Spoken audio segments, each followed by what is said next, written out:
Constructivism. Constructivism is the theory that sways learners construct knowledge rather than just passively take in information. As people experience the world and reflect upon those experiences, they build their own representations and incorporate new information into their pre-existing knowledge schemas.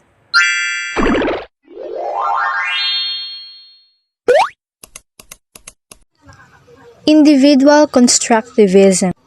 Individual constructivism, also called cognitive constructivism, it emphasizes individual, internal construction of knowledge. Individual constructivism is the theory that learners can build their own knowledge individually. Learners interact with the material, for example, painting, building blocks, or individual play. They believe that learners should be allowed to discover principles through their own exploration. Social constructivism.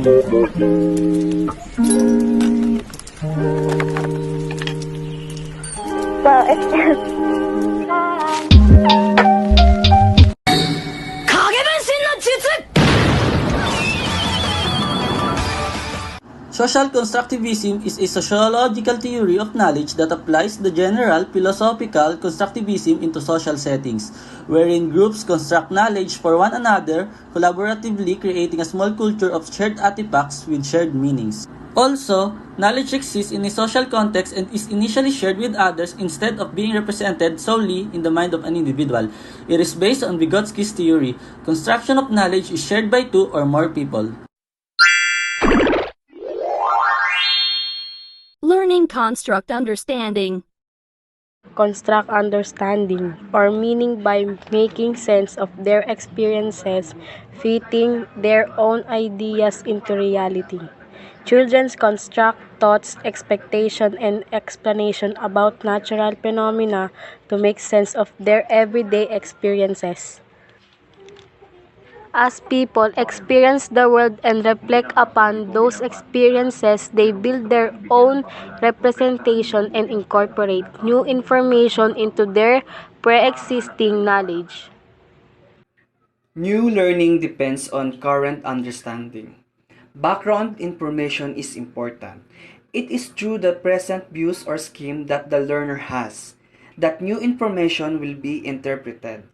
New learning depends on prior understanding and interpreted in the context of current understanding, not first as isolated information that is later related to existing knowledge. Learning is enhanced by social interaction. Social interaction in constructivist lessons encourage students to verbalize their thinking and refine their understandings by comparing them with those of others. Learning is facilitated by social interaction, community of learners, which means within classrooms.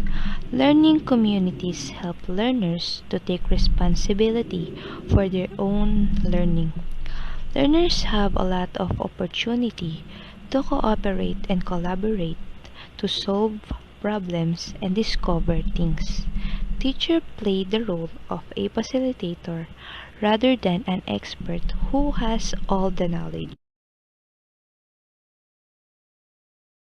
Meaningful learning occurs within authentic learning task. An authentic task is one that involves a learning activity that involves constructing knowledge and understanding that is so similar to the knowledge and understanding needed when applied in the real world.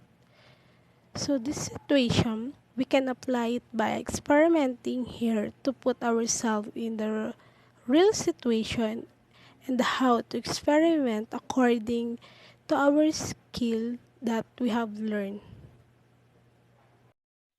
In conclusion, I believe in teaching through constructivism because allow for students to become engaged with one another. Cut out the talking head.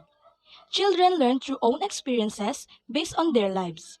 Remember information down the road of life instead of memorization.